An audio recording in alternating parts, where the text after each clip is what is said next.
Welcome to Feminized. It's time for a show that turns the spotlight on the powerful women shaping cannabis culture. The cannabis industry is on fire and women are sparking it up. If you like the show, please subscribe. You can also subscribe to the Feminized podcast with Liz Grow on YouTube and Instagram. The future is feminized.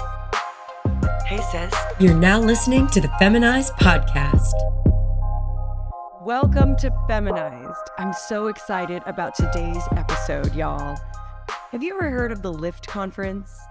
It's a leading edge conference that used to only be in Canada. Okay, this conference showcases the top products in cannabis, and it has investors, it has producers, it's for growers, and it's really the conference that everybody's talking about here in the States if you're in cannabis. And you could not get to LIFT unless you went to Canada. Now, LIFT is here in the US. It's going to be in San Francisco in August.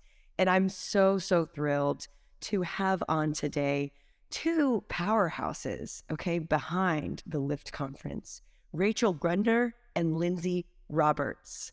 Welcome, Rachel and Lindsay. Thank you. Excited to be here. Yes. So let's get right into it. Lindsay, tell me a little bit about the LIFT conference. LIFT. At a high level, right? I think it's super unique. LIFT is the perfect size. It's not so small that it's just a family reunion, but not so big where you can't find your people and connect and feel overwhelmed. Everyone can stand out. It's the perfect mix of fun, but also business being done, and it just has its own personality and soul. So it's like that perfect mix of keeping a really professionally run event, but also having a lot of fun with it also. So LIFT. I've heard that there are some pretty epic surprises that happen in that conference, like moments happen that are clearly created by the LIFT experience team. Most of them are planned in advance, but you never know what's going to pop up at a show. Also, yeah, I mean, that's the whole thing. Like business, especially in the cannabis space, can be tough.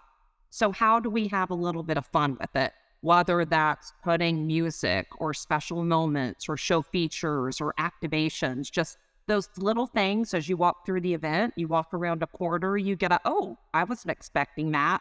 Or that's fun, like a little break from business every once in a while.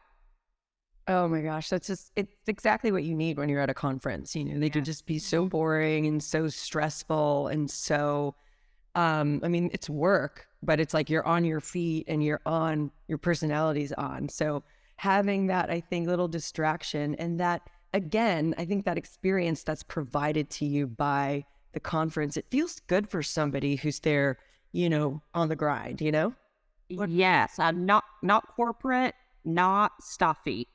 No,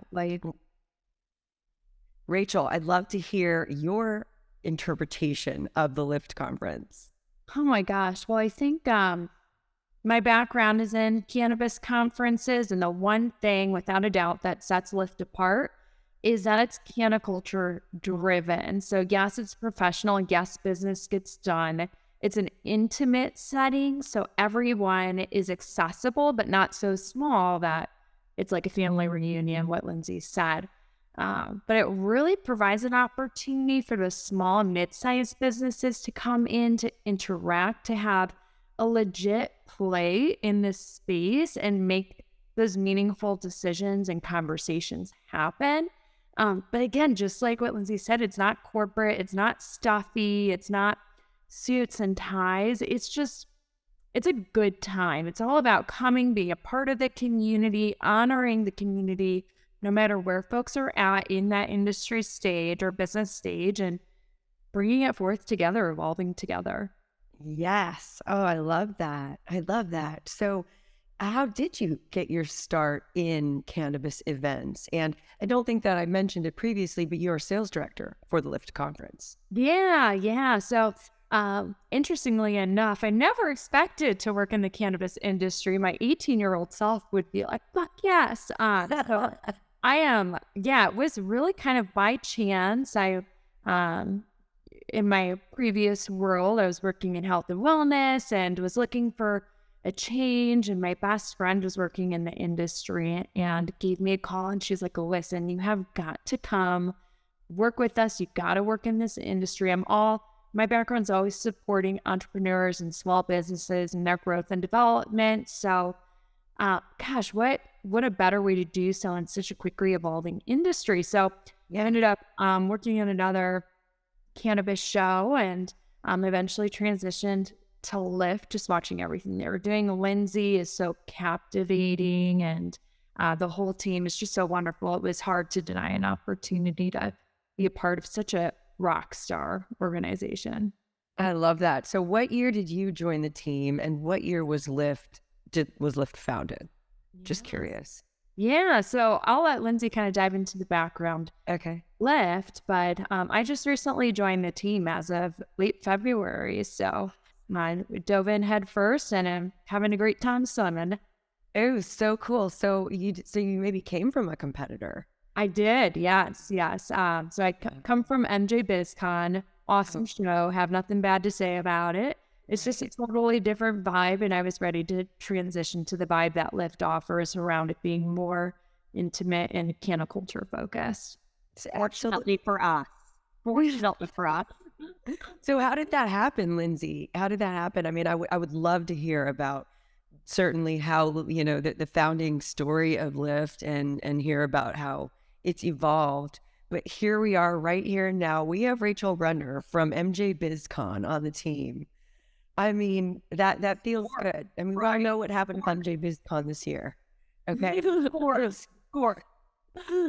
Yeah, so a little bit about LIFT's history. It's like a mystery as to when it was founded, but somehow people in the cannabis community before legalization started gathering, and I guess they called it official when they were looking around and they were in a professional space, and there was like tabletops and business was being done, probably around 2014 in Canada. Started by people who knew nothing about the events industry, and I actually think that was probably the best thing that could have happened for it. They were people that really understood cannabis. Fast forward, the Canadian market, ups and downs, went crazy. That group kind of folded, pandemic hits, and then my company and a great private equity partner got involved, kind of to the iteration it is today. And then I got involved. I've done events my entire professional career. I was doing it in college while I was trying to figure out what I was going to do for a living, and here I am. And I've been with the same company for 20 years, and someone called me and said, hey, I've got events and I've got events in the cannabis space. And I was like, where do I sign up and how do I be a part of that? So the idea of serving communities and working in industries and doing events is awesome. Doing it in a space you actually love, I'm like, oh my God, I'm getting paid to do this. My 19-year-old self would have been like, you're crazy. Not happening. Not that I started building a party together. Yeah. Oh, yes. You would have gotten into trouble. Thank goodness there wasn't like smartphones and stuff. So I started building a team, and I needed that. It's not easy to do in the cannabis space. I needed this mix of people that I knew were going to be super hardworking, professional, and like cares about this community and wants to move it forward. But you also got to be able to vibe with the cannabis group. So that's like a really tricky mix. So I was just like trying to handpick these people, and we put postings out there, and I think our reputation got around, and we had a lot of interest for people who were kind of wanting to join what we were doing, knowing it's not going to be easy, but it's going to be a lot of fun while we're doing it. Wow. It must have been such a joy to you, I think, to move forward in this direction with your previous experience and just apply all of your previous background, which I'd love to get into a little bit as well, to the cannabis space and the space that gives back to the people and to the planet through hemp. And, you're just able to do what you do in the space. It's just, there can't be a better feeling than that. Feel very lucky. Mm-hmm. Yeah. So I would love to learn a little bit more, Lindsay. You've got a very deep experience and background in events, and I don't think I said your role in the company or stated your title. It's events and experiences.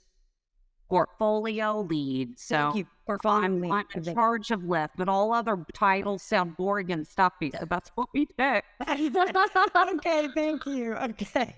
That's what we picked. I have another title internally at my company, but we're like, that does not fit what we're trying to do. Okay. All right. Yeah. So how did you get into the space, the providing experiences space and connecting businesses? Well, that was by accident. I was like, I have to put myself through college and I need a full-time job to do it. Happened to get hired on with this company where I thought, oh, I have no idea what I'm doing, but they're willing to pay me a salary while I go to college. And then within a year, I was like, I had no idea this space or careers existed. And I was like, this is so much work.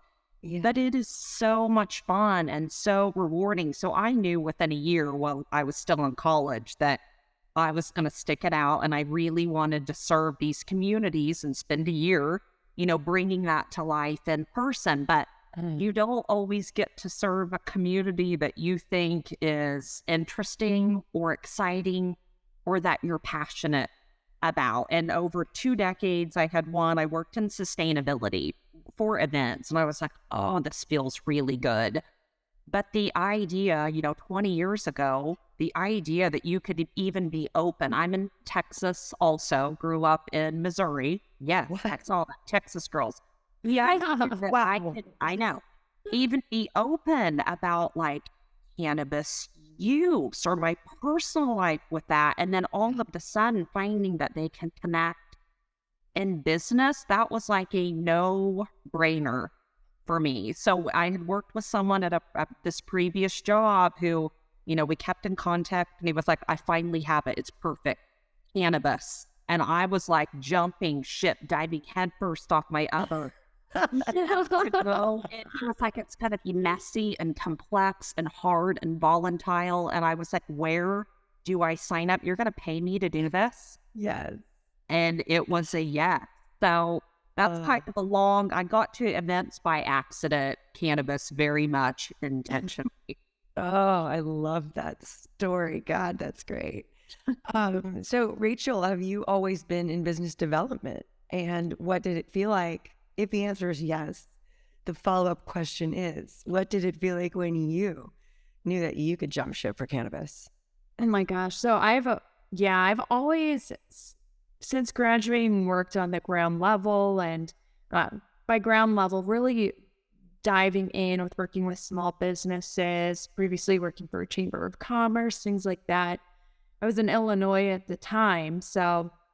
And that was pre-recreational legalization. So it was very shunned upon. It was very, under the carpet, anything having to do with cannabis. Nobody knew who it consumed unless you ended up at a party together and someone would whisper, hey, hi.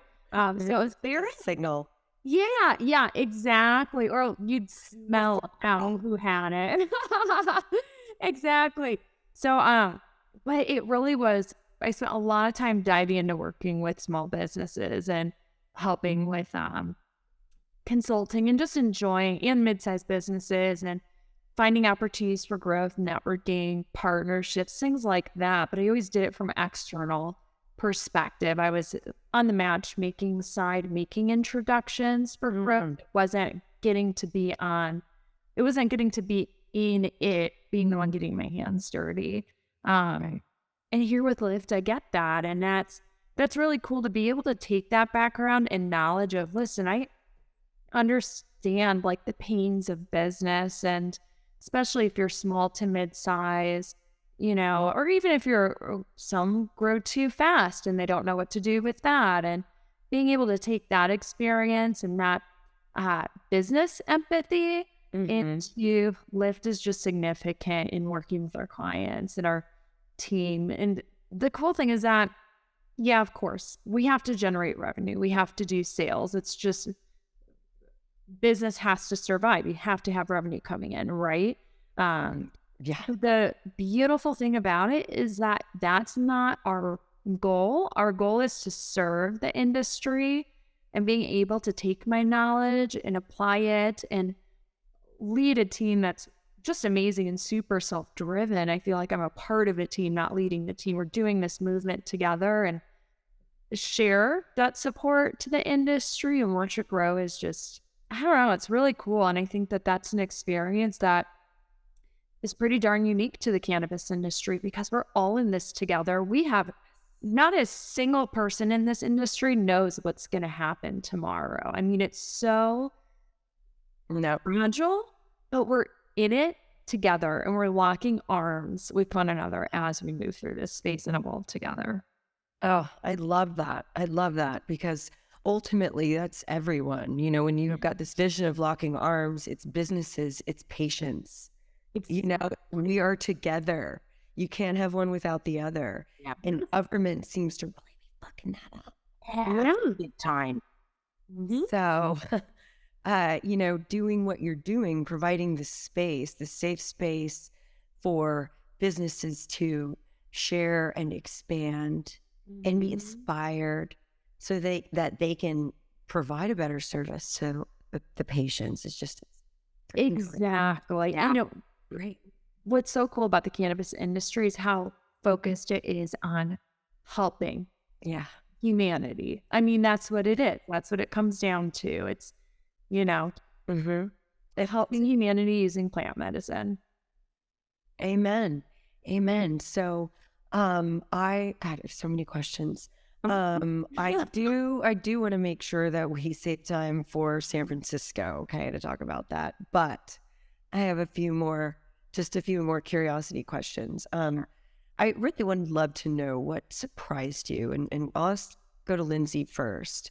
You know, you were obviously a believer in plant medicine and cannabis, before you got into plant medicine and cannabis. So what has surprised you about working in cannabis? Like, or has there been anything where Oh, yes. Oh, yes. Yes. Lots of surprises. Well, I thought I knew about cannabis. And when I got into the actual business side of how cannabis worked, I realized I knew nothing about cannabis. It's a really, really complex market. And I don't think people outside of that give the people working in the space credit. These people are trailblazers. Like, there's no rules, there's no procedures. It's still, even in Canada where it's federally legal, it's still looked upon like you're almost second-class citizens when you're working in the space. And just how scrappy people are. These are smart people, you know, all deal. I'm like, this is a 5-person business I'm talking to. And I'm like, whoa, I can barely keep up with the leader of this company. So just how resourceful, driven, and absolutely unique. I've met some really eccentric personalities, and it's the first time in my life where I can sit on a conference call, a very professional conference call, and someone is rolling a blunt and smoking it right here while we talk business. So that was one big, and then the other was, I feel like the industry can look at you with a little bit of suspicion for all of the reasons we know why if you come from outside the industry.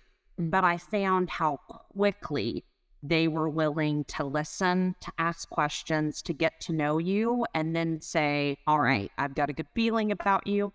How can I help?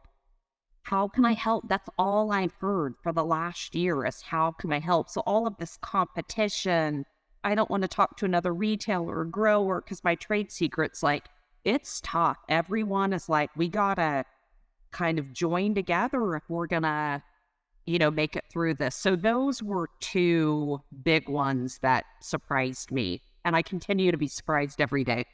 Absolutely. God, yeah, those are definitely pleasant surprises. Pleasant surprises.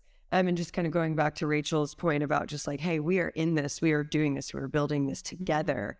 It's like even the bad surprises you're all surprised. We're all surprised. Like we've all been rugged multiple times in cannabis. If you've worked in cannabis, you've had the rug pulled out from under you by the government. And so it's like we're all just kind of, you know, licking our wounds together. I feel like. But okay, so for you, Rachel, what have been some big surprises or some big lessons? Oh my gosh. That you learned? I think the biggest thing is authenticity is key. I mean, it's such a different world, especially for anyone that comes from a more corporate background or anything like that, where, you know, a specific persona is expected for you to carry forth. And in cannabis, we see that persona and we know what's real and what's not real. So it's authenticity is so supported here, which is if you come outside of cannabis, which at some point everyone came outside of cannabis for the most part, you know, or at least if you're of, you know, my generation or older, that is shocking and rewarding all at the same time. Yes. Yeah, we're all kind of newbies. And again, all, because, I mean, you know, there are some really, you know, young folks out there doing some big things in cannabis. Like, essentially, you know, grew up in it. You know, like Taylor Blake, Emerald Cup. I mean, you know, she was definitely born into it. But yeah, it's fun to learn from other industries and hear what people did before cannabis. And kind of, you know, about their journey. It's fascinating because the plant just pulls you, you know, it wants you here. And part of the value that I really hope Feminized brings to the community, to women specifically, is I want to pique some women's interest. I have some women out there who are some badasses in some different industries and who are not being respected. Yeah. That was Not being appreciated. That was a surprise. I kept it, you know, I was keeping it really positive, but that was a bit of a surprise too. The event space is heavily dominated by women because we're good at organizing. We just are, and building community. But I was a little surprised at the lack of women represented within cannabis or women in leadership roles. And I'm proud to say out of our team of 11 as of today, 8 are women and all in leadership roles. Yeah. That's incredible. That's incredible on so many levels. Like it's just, this story needs to be told. You're like, well, it's not incredible for us because we're doing it every day. It's just how we do things. And but the outside world doesn't see any of that. Yeah. You know, and as a result, it's still, you know, keeping some women, holding women back. You know, I want women to see what you guys are doing and know that they can do the same because their sisters are doing it. Yeah. And if they can, you know, we can leverage each other for, hey, I'm thinking of this idea. The LIFT conference is the best. The crowns are on your heads, right? You got it. But there may be another conference out there that another woman is thinking of that it really needs to exist. You know, hopefully just even hearing this episode, she's like, yes, I can do this, you know? She can do it. Yes, she can do it. Absolutely. So, and her journey may just start at LIFT in San Francisco in August. Can we please talk about? We would love that. We would love the journey to start. Yes, we're so excited. So exciting, so incredible, you guys. I can't think of a better place to bring LIFT for the first time in the US than San Francisco. I want to hear all about it. Rachel, spill the beans. Oh my gosh. Well, there's still a lot of surprises we have to keep for everyone to look forward to, of course. So can't spill all the beans, but what I can say is we're going to be at the Moscone Center right in the heart of downtown San Francisco. It's absolutely breathtaking and easily accessible. San Francisco in itself, the whole vibe of it just really upholds the culture piece that we're really integrating into our show. So it's just really going to add additional sprinkles on top to our flavoring.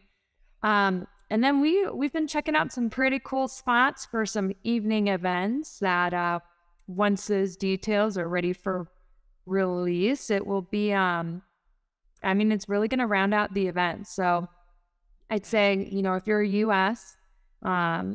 audience and you're ready to really lift your cannabis business to the next level, you got to come to San Francisco. It will be absolutely worth it from a work hard, maybe even play hard perspective. Oh, yeah. You know, it will be work hard and play hard because it's San Francisco. San Francisco. Just everything about what you just said, even though it was, you've got secrets and surprises. And I totally know. I mean, this conference is happening in August. And I'm like, I need to not think about it so deeply or I won't be able to sleep. Okay. Because I know it's going to be amazing, but I love the fact that it's so early. It's early on enough that things are still unfolding. So, Lindsay, can you provide any more color? Yeah, we were actually in San Francisco last week. So part of the team went out for planning meetings. And one really cool thing about San Fran that nowhere else can do is they allow product inside the convention center. So while you can't smoke it, you can touch it, you can see it, you can smell it. So people can actually have, here's what I grow and sell, and you can interact with it. Super cool. We'll have a consumption lounge. So the building and the city are super progressive. They know it's a B2B event, so we have to do it outside, which makes perfect sense. That's where you can smoke, but we'll have the concept where people can step outside into the fresh air and network and consume cannabis, which is super cool. We've got a lot of content. So education is huge in the space. A lot of these people got into the industry and they know a lot about cannabis, but they need a little bit of help navigating the rules, the legislation, and just how to do business and how to sustain business in a tough time. So a lot of content around business for the whole supply chain, content around the investment community, content around infused food and beverage, which I think is super exciting. Yes. Tons of networking opportunities, after party. We think we're settled on a location, and just a really cool show floor that's like relaxed and informal, but professional, and networking lounges and fun spaces. So that's a little bit more of a taste. Oh, I love it. I love it. So how do you plan on delivering the content around, the business and investment in food, specifically? All of it. So we develop our content through a really kick-ass advisory board, which is primarily women as well. And then we do it through a call. So we have the industry submit, like if you're an expert and you think this needs to be talked about. So we're not developing and pushing it out, we're curating it. But we do it in every way. We have really small areas where it's meant to be like 10 people talking about a subject and being able to interact. We want to do demos with food. We want to show how you emulsify cannabis into whatever you're making. We'll do panels. We'll do kind of motivational type speakers. We'll do round tables. So switching it up. No one likes to sit in a room at a table and listening to talking heads up there. So just making sure it's interactive, nothing too long. Interactive, and kind of cutting edge. You were talking about, issues and concerns with how the government has handled rolling out or not rolling out, depending on where you live. Cannabis rules and regulations. We think LIFT is a safe space to have those conversations too. Like we welcome people making these rules and this legislation to come and hear how it truly impacts the people that are like working in it. So we want really cutting edge conversations about issues, and not just to bitch about them, but like, hey, what can we do about it? How can we change this? Yes. What does this look like? So we want to inspire, motivate, educate, network, let people have fun, and hopefully some new careers are born also, or new businesses, new products, all of it. Yeah, all the new. All the fresh, everything that's going to be driving the industry in 2024. Yeah. Right. I mean, that's just, it's such a cool thing. And I think it speaks volumes that I'm like excited about the LIFT conference, knowing that it's never been in the US. And I don't have many friends who've been, the ones who have just, have raved and raved and raved. And I'm like, I want in. Yeah. You guys have built up a reputation. Yeah. You're invited. Oh, do a live podcast from there. I can down now. Oh my God, that would be incredible, incredible. Consider me and Grow House Media your source for women's content at the LIFT conference. Okay, I would, put us to work. We'll talk. after this, because I would love to be able to add and contribute to that experience. But for me, I'm extra excited because San Francisco, I used to live in San Francisco. It was my the city where I learned about cannabis, and such a beautiful transformational place for me that it just feels really full circle. Really full circle. Like the Moscone No Center, wonder. about a block up from where my stop was. Yeah, I worked right on Market, and I'm trying to think of the cross street. But it's one of the last trolley stops in that downtown area. And, I feel like I kind of grew up there, like as an adult, emotionally in a weird way. Yeah. Thank you, cannabis. Yeah. And Yeah. and thank you to Heidi, my beautiful coworker, who recognized that I needed some help and I didn't want to be on antidepressants. That's how the conversation. Nice. Yeah. Nice. Yeah. And she said, you know what, you come with me after work. I mean, let me educate you. And I was Better option here. great. Yeah. And intrigued. She takes me, we jump on, the trolley, and we drive all the way down to the Castro. And we stop right in front of her dispensary, the dispensary that she and her husband started, called the Apothecarium. So, yeah, that's how I got educated. And I didn't even know, I went into this dispensary like, oh my God, this is unreal. Like, I can't believe this. And I didn't even use cannabis as medicine yet. I was just confused. I'm like, this place is beautiful and it smells so great. Yeah. I had my education there in San Francisco. And that's kind of, as a Texas woman, because I ended up going back to Texas, I got really pissed that my other Texas women didn't have access to. And a lot of my Texas women are on the roller coaster of antidepressants now, because of life. So it's like San Francisco is special. And I love it. I wondered too, because I was like, oh, another Texas woman in weed. Like, it's not that common for obvious reasons. So this whole San Francisco story makes so much sense. Yeah. Interesting. So tell me about your story, Lindsay. What's your origin story with cannabis? Oh gosh. Growing up in the really, really small town in Southwest Missouri, where that was the devil's lettuce, literally.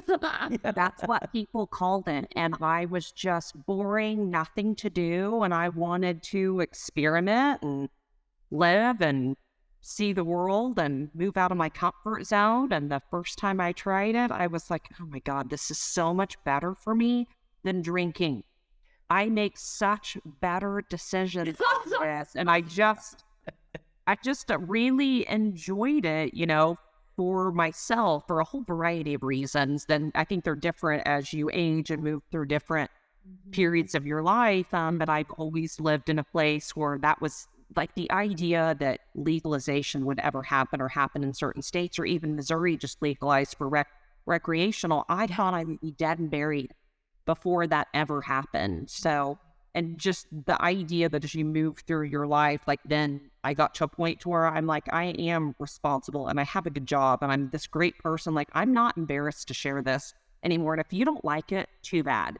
Yeah. And that was pretty early on, I would say in my early 20s. But then to come to a point to where like your personal life and your professional life can interact like that, it's really quite freeing. It's a really, really good feeling. So I would say I've been a long time cannabis consumer, embarrassingly young. I will not even say it on here.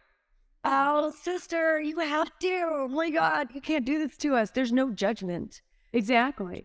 I'm guessing I was probably maybe 14. That's not young. I mean, it is young, but I've heard younger. And the thing is, I always have to interject whenever there's any, shame in that, because it's our bodies. Human beings have an endocannabinoid system, and your body needed it. You were drawn to it. There was something about it that was like the smell, the taste, the way it made you feel. All of it. Yeah. Imagine if we if we were able to grow it in our backyards, maybe your mother would have, given my mom would have, for sure. For sure.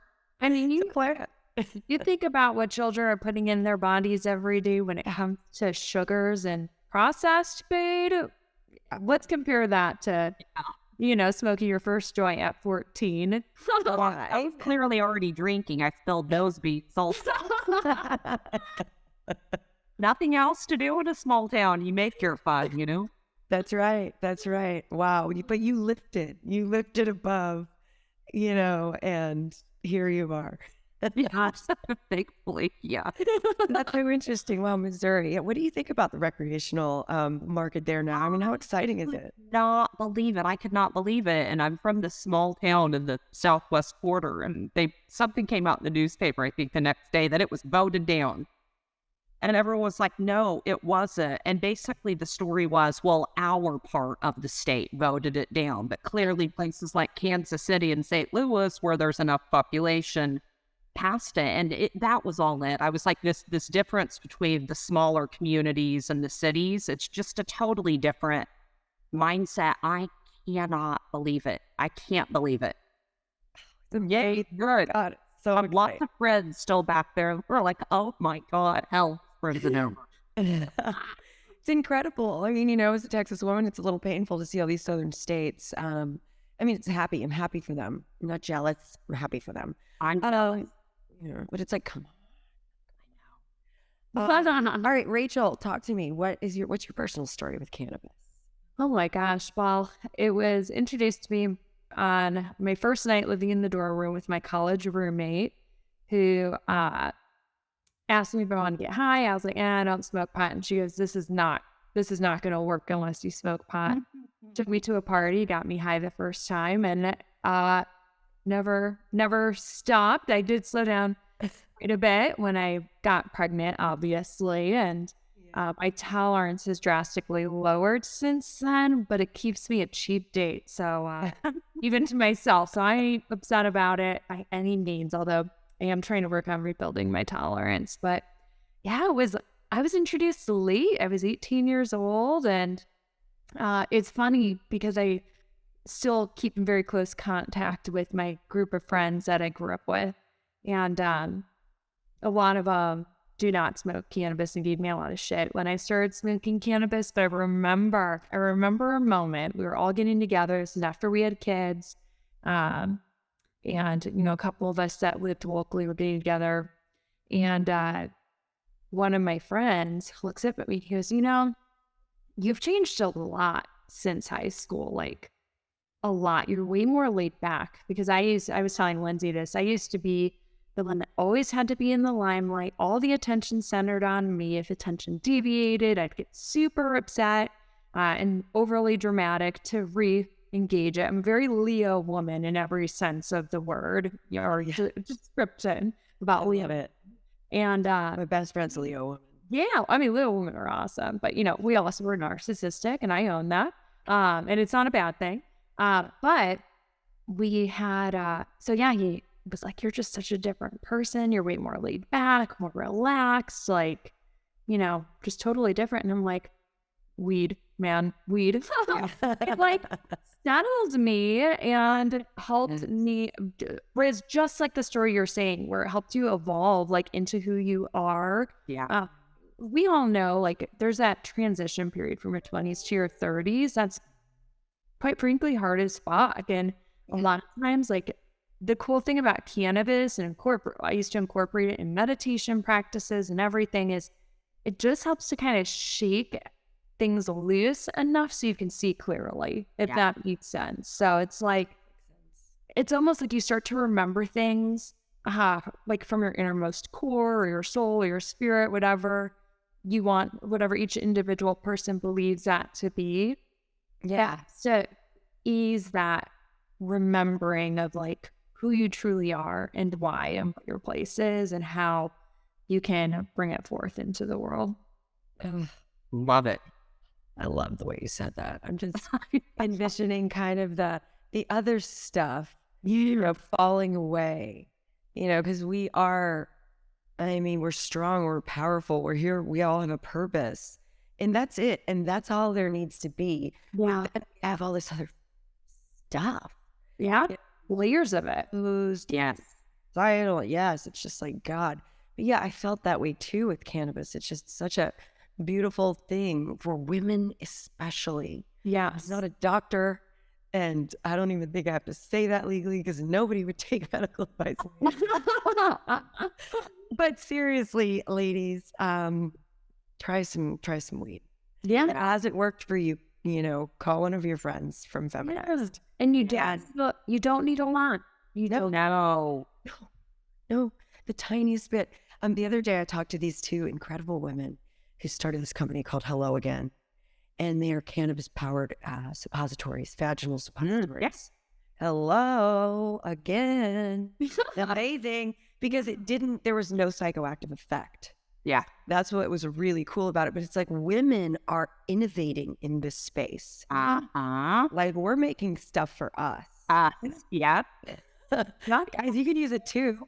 We had a whole talk on that each in LIFT Toronto and LIFT Vancouver. It was cannabis and women's sexual health. And they were amazing conversations. And we had men sitting there and they were engaged and they were listening and they were interested. And it was all women on this panel. And it was an awesome. I was like, whoa, I didn't know that. I didn't know that. I didn't know that. It was a really cool, we've done two. I'm sure we'll do one in San Francisco also. You must. And Angela Moustone from High on Love, I'm going to have to connect her. I'm going to have to make sure that her brand is there if they're not already. I know that group. I do that group already. Yeah, I know that group. Perfect. Their products, oh my gosh, are phenomenal. And the way they display them too. It's quite beautiful. Like I've seen them display at events and it's like very feminine and beautiful and bottles. Just you want to hold the bottles. Yeah. And it's funny you mentioned though the panel was such a hit, of course, and men were there, of course. That's why bars do ladies' night. I don't feel like it's a crazy thing at all to say no men allowed, only ladies. Okay, guys, you can stand behind the velvet rope. They're going to be there. Yeah. Well, I thought it's like they're going to start taking notes here, and if seriously, not as they should. Where it kind of started, they start quickly from the session before, and you see a few are there purposely, and if you look up and they're like, "Oh my gosh, what am I in the middle of? But I can't get up, leave now." Oh my God, that's hilarious. I'm sure there are some of those in the audience. You're like, "Oh shit, okay, all right." But you know what? How important is this and normalizing sexuality? You think about. I mean, we could go on a whole other tangent, but you think about shame around sexuality in general, or shame in being a canna mom, things like that. And these are all the exact conversations that need to happen to normalize. To normalize, yes. Yeah. I mean, it's definitely it's interesting that alcohol consumption and intense alcohol consumption, can be like, oh yeah, that's okay, that's normal, that's legal. You think about how that would impact someone's sexual experience. The experience compared to cannabis, it's still very conscious. You're very conscious of doing, so it's just intentional, sometimes even more so. So it's just really interesting. Absolutely. I could not agree more, just about the way that having these panels is normalizing and doing so much good. Think of the gentleman who does get stuck in that panel, right? Like he can't get out. He looks to his right, he looks to his left. He's like, oh, weird, I don't like it. He's going to hear something and he's going to go home and he's going to look at his girlfriend or his mother or his sister or his daughter differently. Yes. So you can't you can't unhear vagina. Yeah. Oh, there was all sorts of good stuff, but done so professionally. Yeah. And like, how did you just use those two words and like, I'm sitting there straight faced? Yes. Yeah. Beautiful. God, beautiful. Well, ladies, I don't want to let you go, but I know you are busy and have a lot to do. So before I do let you go, I need to ask you the Feminized 3. These are just 3 questions that I love to ask all my guests. Because I always find the answers interesting. So feel free to answer the first question individually, okay, as individuals, all right? The first question is this. Tell me who is in your dream smoke circle. 3 people, dead or alive, and they can be fiction or nonfiction. Whatever. All right, I'll go, Rachel. Me and Rachel talked about this, and it would change based on the hour, the day. But I love music, and I love the way music sounds when I'm consuming cannabis. That was my 14-year-old self was like, oh my God, blew my mind. So I would say I would pick a musician from my favorite decade. So I'm going to go 70s. I'll do Janis Joplin just because I have to have a woman in there. Yes. Then I'm going to go 80s. I'm going to go with my first crush and still crush, Simon Le Bon. That's really Korean. And then I'm going to go 90s where I got all grungy and rock and roll and pick Maynard James Keenan from Tool. That's my smoke circle.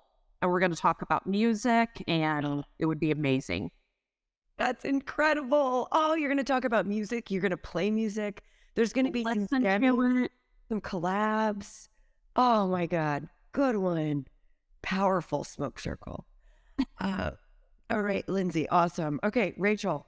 Yeah, I mean, mine's going to kick off in the same direction. It's the first two are Jimi Hendrix and George Harrison. When I started consuming, and even in my early consumption years, those were it was their songs I listened to, and just helped me evolve and adapt. It's interesting how lyrics can be messages to you and change who you are. So, and cannabis was a conduit for those experiences. And then the third person, this may sound a bit selfish, but I don't care, but it would be my younger self, I think, or my older self.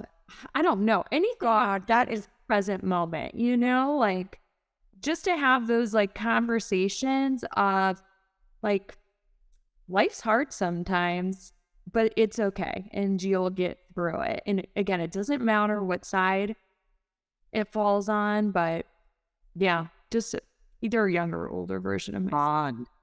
Wow. You just tapped into the loophole in the game, because I think the new rule is you can have as many versions of yourself as you want at the smoke circle. Okay. But you only get 3 non-use. Because it's just so fascinating. Yeah. Such a fascinating answer. I love that. Okay. So question number 2. And also, I just feel like you should answer independently throughout. If you don't mind. All right. Second question is I get to interview and get to know the most amazing and inspiring women in cannabis through this podcast. And so I'd love to know from you who you are really inspired by right now in cannabis. Which women are you inspired by in cannabis right now? Rachel, you want to go first this time? Sure. I'm not going to lie. I have 2 that really inspire me, and I can't say one's better than the other. And this is aside from the woman at LIFT, of course, because they're all awesome. But I don't want to say first and foremost because, again, they're equal. But I'll say Cassandra Farrington. She is the founder and owner of MJ Biz and MJ Biz Con, previous founder and owner. And I've told her this to her face too. It's what she did, how she came in, recognizing a need in the cannabis industry, which she built over such a short period of time, less than a decade. And the movement it made was just really impactful. But I think the most inspiring piece specific to Cassandra is how humble she is and how her primary focus was just to be there and help. And that's it. Nothing else mattered. She just wanted to be there and help and contribute. And, it just, the secondary piece that was how big MJ Biz grew in such a short period of time, that she didn't expect that. It was just really her authentic, loving, caring self that helped that grow. And in the same vein, you'll see the things that matter to me most as far as inspiration goes is that humble kindness, dedication is Gia Marron, and we're fortunate to have her on our advisory board at LIFT. But she's a powerhouse, president of Women Grow, the organization. Anyone that's ever met her, she's just the most kind, humble, loving, nurturing being, similar to Cassandra. And I mean, who could inspire you more than someone that is really just bringing their heart to the picture? Yeah, through genuinity, genuine. Yes. Yeah, I get it. I'm like, what would that be? Yeah. But they're being genuine and they push things further. So they tie off. I love that. I love it. Good ones. All right, Lindsay, what about you? Who's inspiring you right now? I'm fairly new to the cannabis space, so I'll do one that's a bit generic. I was pleasantly surprised with the way women kind of rallied around each other in this space. I have worked in other industries where that wasn't necessarily the case, and it seemed like it was all about competition and not kind of building us up together. And they were also spaces where women were the minority. So to see how women want to take care of each other, how we want to see each other in leadership positions, how we understand our value and our worth, and we're able to kind of explain that and speak that to other men in the industry. I think that's been truly amazing. And I will say some of the women on our advisory board, Rachel just touched on one, but I was probably 2 months into the industry and someone introduced me to a woman named Jamie Pearson. She's on our advisory board. And I saw her speak at an industry conference in Berlin. And then I saw the way she interacted. I'd heard her story about how she got into the industry. And this woman is like a powerhouse. She is brilliant. Yes, she is smart. She owns it. But she was also, how can I help? She joined the advisory board. She will shoot me an email. She'll call me on my cell phone. And I'm like, how do you have time? You barely know me. So she was one of the first ones. And I'm just like, man, I found her very inspiring and a badass and like real and authentic. And, it was, listening to her speak about the industry. And then, later that night, it's us doing shots for her birthday. At a cannabis after party. So just really respect kind of what she stands for. Oh, I love that one so much. Oh, I love all of them. I love to hear other really badass women talk about other badass women. That's fun. For sure. And I'm always making notes because I'm like, yep, gotta get her in the show. Gotta know her. Yeah. Yeah, I need to know her. Awesome. Okay. So the last question is this. We'll start with you, Lindsay. What advice do you have for your 13-year-old self? I think this one's actually easy. Well, how long do we have? Because I'm here. I have another interview. I needed a lot of advice, but I wouldn't listen to anyone. I would say dream big, and where you grow up or your status doesn't dictate what your future holds. And even if you look out and you think, oh, I know people live this way, but that's not attainable for me, it is. So like just dream big and like go for it. Ooh, love that. Felt that one. All right, Rachel, what about you? What does 13-year-old Rachel need to hear? Oh my gosh, it's not much different than Lindsay's. Anything is possible. Know what you want to attain, align yourself with the process to accomplish it, and do not be afraid to ask for guidance or help, but be sure to pay it forward. Sage words. Yeah, lovely. And we, need to hear them at every age in life. I think that there's just that connection with as women, with our 13-year-old selves. I don't know, American women, I should say. Yeah. It's, yeah. But I think all women, it's, you're moving into womanhood and it's like, oh shit. What's happening to me? Does that ever stop? I'd love to know. So, what it does when we're together and we're smoking a little bit. Exactly. We can make it slow down.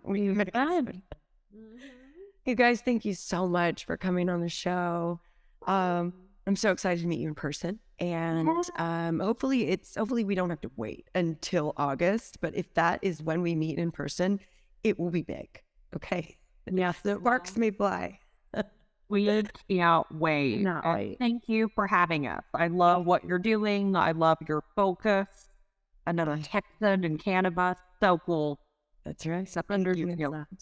Thank you so much, ladies. And thank you for listening and for subscribing and for watching and for supporting all of our incredible guests of this show, because that's how we become the change, right? We support each other and we lift each other up in any way that we can. And let's start with women. And then I really feel like we're going to heal the world. Yeah. So yeah, thanks for tuning in, and we'll see you next time. Bye. Thanks. If you'd like more, subscribe to the Feminized podcast on YouTube. Follow at Feminized with Liz Grow on Instagram. Special thanks to our sponsors Moose Labs and Richard's Rainwater. The Feminized podcast is a Grow House Media production, created by Liz Grow, produced by Patrick Pope and Dennis Ray, with original theme music and audio mixing by Q at Q to King Productions in New Braunfels, Texas.